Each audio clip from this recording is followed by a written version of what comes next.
کہتے کیا سمجھے آپ اس سے؟ میں نے اس کے بعد تم کچھ اکاؤنٹنسی میں لگ گئے تھے، حساب کتاب تم کر رہے تھے۔ وہ کہتا واقعی رو پڑا۔ انہوں نے کہا میں گھر سے آیا ہوں، آپ نے مجھے پیچھے چٹھی لکھی ہے کہ 4000 روپیہ لوگوں کو قرضہ دینا ہے۔ اس میں 4000 روپے بڑے تھے، کیپٹن کو 350 روپیہ تنخواہ ملتی تھی۔ تو تم وہاں پڑھنے لگ گئے ہو، تو لوگ میرے گریبان پھاڑ رہے ہیں، تو کچھ کام کرو۔ اس وقت میں اس سوچ میں پڑ گیا کہ میں کس طرح کام کروں، کس طرح بے کو پیسے بھیجوں۔ واقعی اس وقت اکاؤنٹنسی میں لگا ہوا تھا، سمجھے بات؟ یہ بات ہے، آپ کبھی، ہم دنیا سے جانے والے ہیں، کبھی آپ یاد کریں گے، کبھی ہم لوگ آپ کو بھی یاد آیا کریں گے، بھلا نہیں سکو گے انشاءاللہ۔ بات کیا تھی؟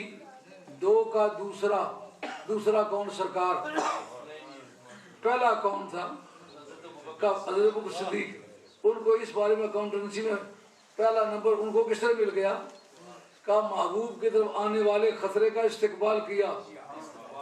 معلوم ہوا اپنے محبوب کے لیے اپنی جان کا نذرانہ پیش کرنا، یہ دراصل وفا کا ایک معیاری کردار ہے۔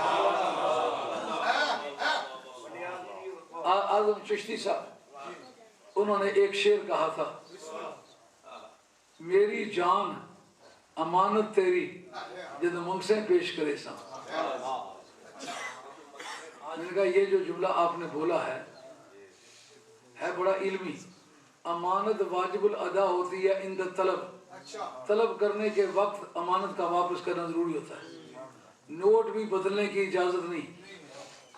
اگر کسی کی امانت کے پیسے رکھے ہوئے تھے، کوئی چوری ہو گئی، کوئی لوٹ کے لے گیا، تو یہ پیسے اس کو واپس نہیں کرنے پڑیں گے، کیونکہ امانت میں ضمانت نہیں ہے۔ ہاں، امانت میں ضمانت نہیں ہے، اس سے کوئی بینیفٹ وہ حاصل نہیں کر رہا تھا، لیکن اگر اس نے نوٹ بدلا ہے، یہ امانت میں خیانت ہے۔ نوٹ بدلنے کے بعد اگر چوری ہوئی تو پیسے اس کو ادا کرنے پڑیں گے، سمجھے بات؟ میری جان امانت تیری جدو منگسے پیش کرے سا۔ میں نے کہا اتنے پیار نے دعوے داری ہوتی جب تک جان اپنی رکھی ہوئی ہے۔ کہا پھر کیا کہوں؟ میں نے کہا یوں کہو، جان میری نذرانہ تیرا بن منگیوں پیش کرے سا۔ یہ حضرت ابو بکر صدیق رضی اللہ عنہ۔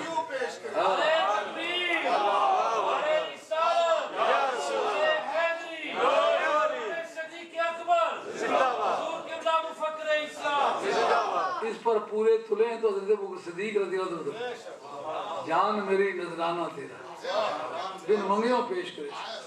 سرکار نے یہ نہیں کہا کہ تم اندر پہلے جاؤ، بلکہ حضرت ابو بکر صدیق رضی اللہ عنہ نے 2 اونٹنیاں تیار کی ہوئی تھیں، ایک اپنے لیے، ایک سرکار کے لیے۔ تیاری کا پتہ چل گیا، رازدار آدمی تھے، تیاری ہو گئی، اونٹنیوں پر سوار ہو کے گئے، غار کے قریب پہنچے، عرض کیا یا رسول اللہ، اس جگہ میں آپ کو اٹھاتا ہوں اور چلتا ہوں۔ سرکار کو اٹھا لیا کندھوں پر، اور ایڑیاں نہیں لگاتے، پنجوں کے بل چلتے ہیں۔ ایڑیاں چاوے پیر نہ لاوے، او دلدار نبی دا، او دسدا دلدار نبی دا، او دسدا۔ ایڑیاں چاوے قدم نہ لاوے، او دسدا دلدار نبی دا، او دسدا۔ مظاہر درستی کا یہ کس لیے کہ ہم 2 گھر سے چلے ہیں، اگر کوئی دشمن ہمارے پاؤں کو ٹریس کرتا چلائے تو فٹ سٹیپ سے نشانے راہ سے فیصلہ کرے گا 2 آدمی یہاں سے گزرے ہیں، یہاں 2 سے 1 کر لیتے، آپ میری گردن پہ سوار ہو جائے، میں اٹھا کے لے چلتا ہوں۔ جا کے غار کے دہانے پر اٹھایا۔ اس سے کیا پتہ چلتا ہے کہ حضرت ابو بکر صدیق رضی اللہ تعالیٰ عنہ سرکار کے سچے وفادار تھے۔ تفسیر حسن عسکری، امام حسن عسکری کی لکھی ہوئی، اور بعض ایسے نام نہاد سنی ہے، کہتے ہیں یہ شیعہ کی تفسیر ہے، اور لکھنے والے امام حسن عسکری ہیں، جو ولیوں میں ولایت تقسیم کرنے والے ہیں، اس کو اگر شیعہ کا امام سدے تمہارے جیسا جاہل بھی دنیا میں کوئی ہوگا؟ اگر امام سارے شیعہ کے دھڑے کے ہوں تو پھر تو تم گمراہ ہو۔ اس لیے کہ ائمہ کا وجود، ولایت کا وجود ہے۔ ولایت صرف سچوں کے پاس ہوتی ہے، مولوی جھوٹوں کے پاس بھی ہوتے ہیں، سچوں کے پاس بھی ہوتے ہیں۔ ولی صرف سچوں کے پاس ہوتے ہیں، جھوٹوں کے پاس نہیں ہوتے۔ اس لیے جو قوم سچا کہلانا چاہے وہ اپنے مولوی نہ پیش کرے، اپنی جماعت کے اولیاء اپنی سبوں میں والی بغداد دکھلائے، خواجہ غریب نواز سلطان ہند سرکار دکھلائے، داتا گنج بخش علی اجمیری دکھلائے، اپنی سبوں میں سید بہاؤالدین نقشبند شہنشاہ بخارا دکھلائے۔ ولیوں کا وجود سچائی کی نشانی ہوتا ہے۔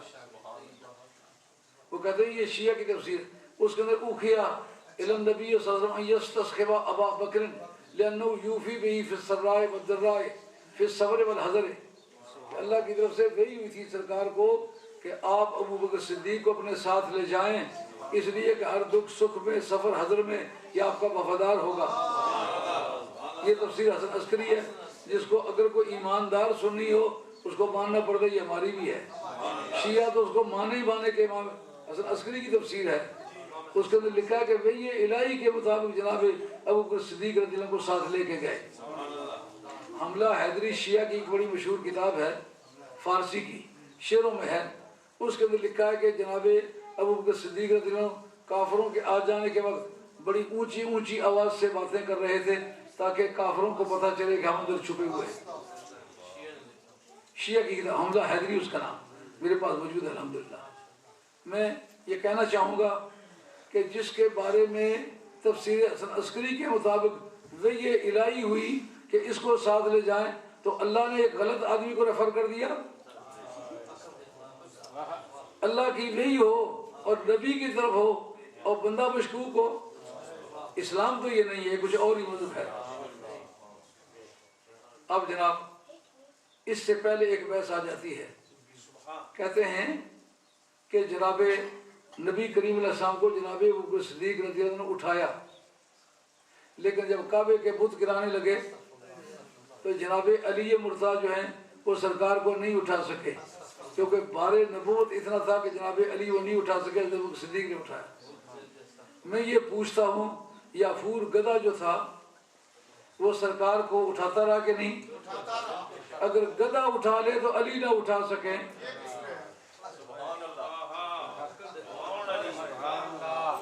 سمجھ آ رہی ہے کہ نہیں؟ خیبر کے میدان میں جناب ابو بکر صدیق رضی اللہ عنہ گئے، نتیجہ کچھ نہ نکلا۔ جناب عمر گئے، نتیجہ کچھ نہ نکلا۔ علی گئے تو نتیجے سے ماحول بھر گیا، بھر گیا۔ اور جو آپ نے قلعے کا دروازہ اٹھایا ہے، اکھاڑا ہے، وہ کن حالات میں اکھاڑا ہے؟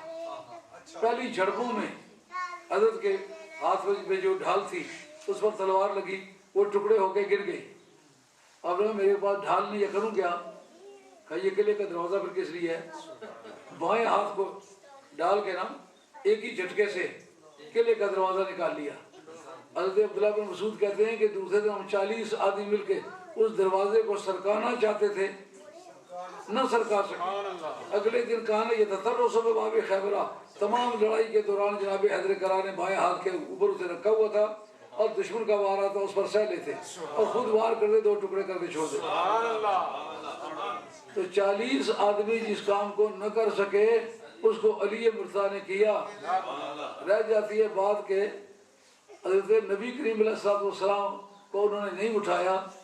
اگر جس نے اٹھایا ہے سرکار کی سواری بننے کی وجہ سے اس کو پوری امت میں امتیاز مل گیا، پوری امت میں امتیاز مل گیا۔ سواری کو امتیاز مل گیا تو سوار بنانے سے کیا نتیجہ نکلا؟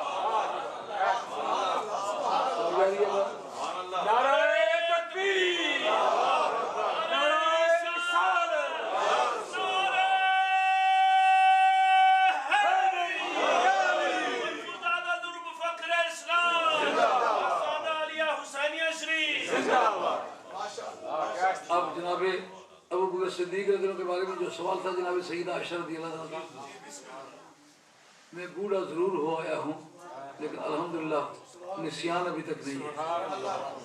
سوال کیا تھا کہ یا رسول اللہ آپ بتائیں کہ پوری امت کی کوئی ایسا بندہ آپ کا ہے جس کی نیکیاں آسمانی ستاروں سے زیادہ ہوں؟ انسٹنٹلی اس کا جواب دینا کہ عمر کی نیکیاں اس سے زیادہ ہے۔ تو جواب کیا ملا؟ سرکار نے دیر نہیں لگائے، کہا تمہارے اکاؤنٹنسی کا سسٹم، تمہارے کمپیوٹر کا سسٹم، تمہاری چارٹر اکاؤنٹنسی اتنی تیزی سے ورک نہیں کر سکتی جتنی میری نبوت کے۔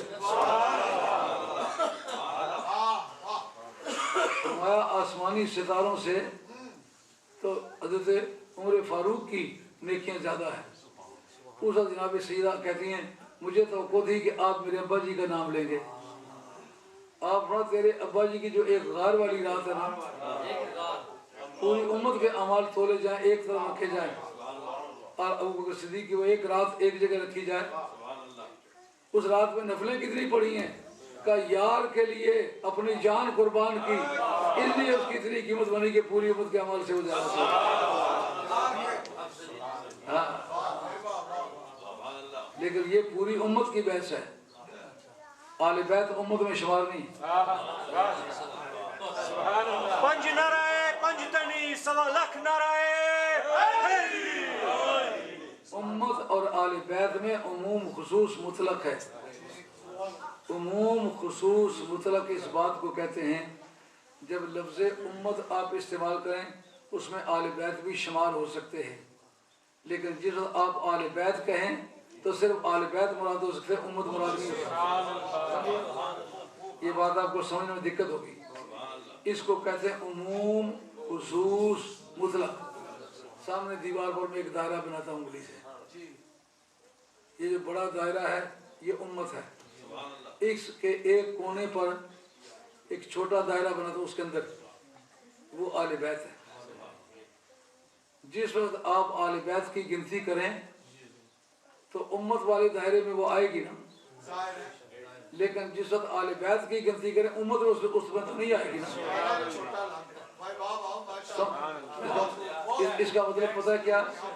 اس کا نام ہے عموم خصوص مطلق۔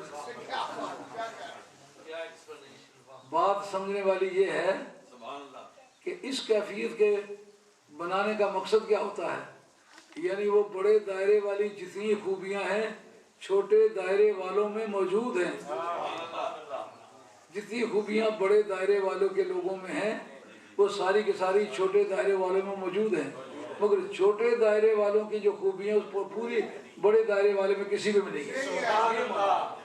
سمجھے بات؟ تو اب آل بیت اور ہیں اور صرف امت، جب مقابلہ ذکر آئے تو پھر اہل بیت سے چھوٹا خانہ مراد ہوگا اور امت سے بڑا خانہ مراد ہوگا۔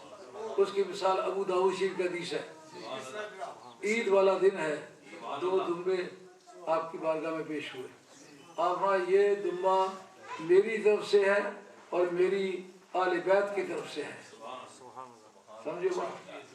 اور یہ دوسرا دمبا میری کل اس امت کی طرف سے ہے جو قربانی نہیں کر سکے۔ اس وقت سارے امت کون سے تھے؟ صحابہ تھے۔ صحابہ کے بارے مقابلے میں اگر اہل بیت کی شان افضل نہ ہوتی تو یہ جملہ کیسے بولا جاتا؟ یہ میری کل امت کی طرف سے ہے اور یہ میری طرف سے اور میری اہل بیت کی طرف سے ہے۔ اگر ہر پرہیزگار اور متقی آپ کے اہل بیت ہوتا تو اس وقت سارے صحابہ ہی تھے نا، 1,24,000 سے کم و بیش صحابہ کرام رضوان اللہ تعالی مجمعین اس وقت دنیا میں زندہ تھے جس تاریخ نبی پاک علیہ السلام کا وصال ہوا۔ تو یہ بات وصال سے پہلے کہی ہوگی نا، اس وقت ساری امت میں کوئی اکا دکا ہوگا جو صحابی نہیں ہوگا، باقی تو سارے صحابی تھے۔ اگر پرہیزگاری کی وجہ سے وہ آل بیت ہوں، ہر متقی اور پرہیزگار میری آل بیت ہے، اگر یہ مراد ہوتی تو کم از کم خلفائے راشدین کا تو ذکر اس پہ آ جاتا، ان کا بھی ذکر نہیں ہے۔ ہوا یہ میری طرف سے ہے، میری آل بیت کی طرف سے ہے اور یہ میری پوری امت کی طرف سے ہے۔ بات سمجھ آئیے؟ ایک اعتبار ایسا جس میں امت اور آل بیت ایک ہے، ایک اعتبار ایسا جس میں امت ساری مل کے آل بیت نہیں کہلا سکتی۔